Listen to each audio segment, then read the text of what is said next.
Hello everyone and welcome to another episode of Road to All Quests on RuneScape Classic. Between last episode and this one I spent some time at Heroes Guild and we banked 300 dragon bones, which was stupid because you're supposed to bury them on the ground since there are no altars to use the bones on in RuneScape Classic, but I decided to bank them because they look nice. And we have a couple left over as placeholders, and for Watchtower Quest, which we will be doing today, the goal for this episode is to do all of the quests except for Legends, and that will be our last one, so I'm gonna bury all of these bones now. This should be enough to hit level 50 prayer, and I hope you'll enjoy. As you can see, the fatigue's ramping up pretty quick, so I had to watch out with this one, but here we go. You advanced one prayer level. Here's level 50. Very nice round number and will be pretty useful in Legends quest especially. And now let's get into some questing, shall we? We have 6 quests to do today, and one of them is the Watchtower, which I'm gonna do right now. Seems pretty fitting since we just used a bunch of dragon bones, and that's one of the items required for the quest. But before we start, I just wanted to mention this is Yanil, the eastern entrance, and the bank is turned the other way around than in old school, and it's really weird. There is an ogre in the city. Since the world of Classic is so limited, there are some interesting choices when it comes to quests, and this is one of them. We are in the Ogre Enclave from Watchtower, and there are some blue dragon spawns here, but once you complete this quest, you can no longer come back. So if you're playing on a server that is extremely packed, you might want to actually leave this quest uncompleted and lock yourself out from using Watchtower Teleport and from having all of the quests done, just so you have access to 2 more blue dragon spawns. These are not the best and pretty far from a bank, but they are here, so, you know, might as well. Once I pull this lever, this will be Watchtower Quest completed for a whole bunch of magic XP, 15k, and a whopping 4 quest points. Let's also read the scroll to unlock Watchtower Teleport. Very, very nice. Since we're already in the neighborhood, I decided to tackle Fight Arena, and one interesting tidbit about that quest is that in the arena itself there are 13 regular bone spawns, which according to the wiki make for about 3,500 prayer XP per hour, which isn't a half bad training method for classic standards. We can totally walk out at this point, but I need to dispatch of the evil general once and for all. And this will be quest completed. We will get some attack XP and thieving XP and might actually even get a thieving level.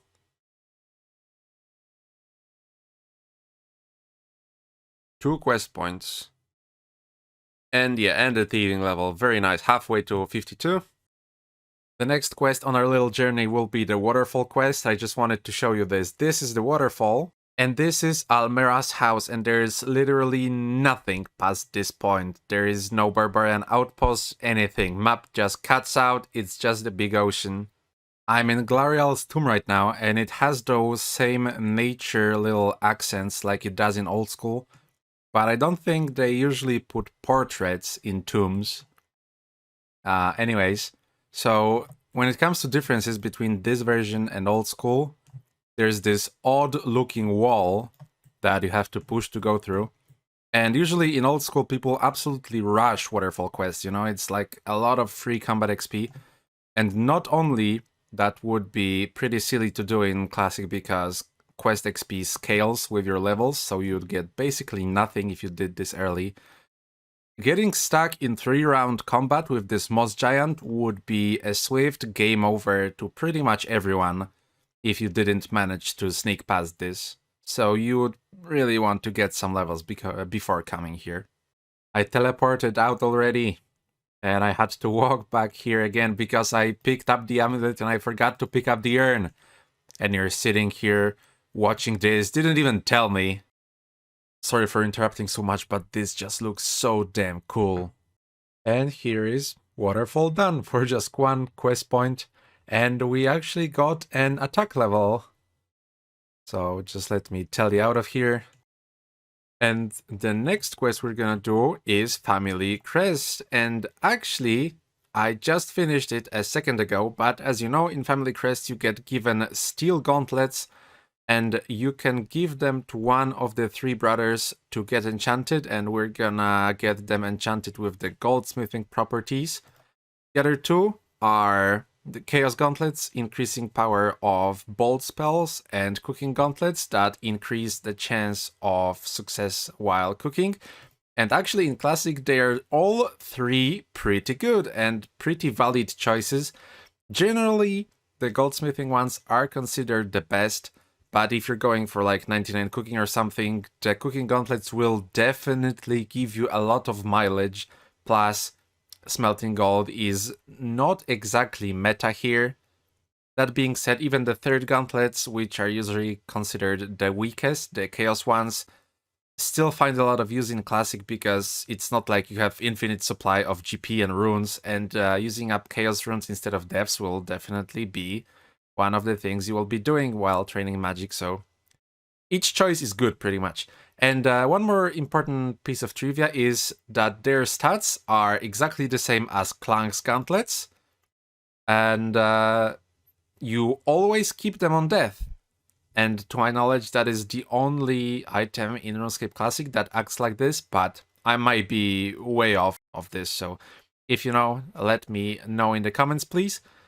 And you keep them always on death because you can only get once the gloves. There's no family pest or something that will let you switch the gloves, etc.